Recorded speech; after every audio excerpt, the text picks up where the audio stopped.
8 মে PSL এর venue Rawalpindi স্টেডিয়ামে drone হামলা চালায় ভারত।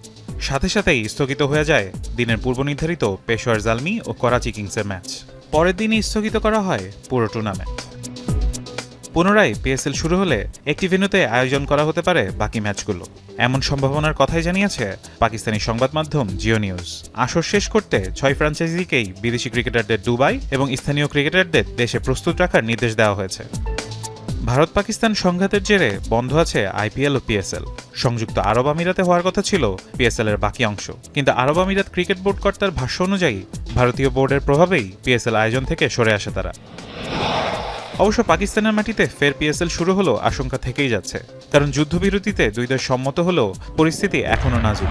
গেল শনিবার সকালে বিদেশি খেলোয়াড়দের বহনকারী চার্টার্ড বিমান রাওয়ালপিন্ডি নূর এয়ারবেস থেকে দুবাইয়ের উদ্দেশ্যে ছেড়ে যাওয়ার ঘণ্টাখানেক পরেই সেখানে মিসাইল হামলা চালানো হয়। যে বিমানে ছিলেন অস্ট্রেলিয়া ও নিউজিল্যান্ডের বেশ কিছু তারকা ক্রিকেটার। তাই পাকিস্তানের বাইরে পিএসএল আয়োজনের পরামর্শ সাবেক ক্রিকেটার বাসিত আলীর। প্রয়োজনে বাংলাদেশে পিএসএল আয়োজন করতেও দ্বিধা না করার অনুরোধ তার, যেখানে ঘরোয়া লিগের ম্যাচগুলোতেও গ্যালারি ভর্তি দর্শকের দেখা পাওয়া যায়। পিএসএল এর 10ম আসরে বাকি আছে লিগ পর্বের 4টি ম্যাচ, 3টি প্লে অফ এবং ফাইনাল।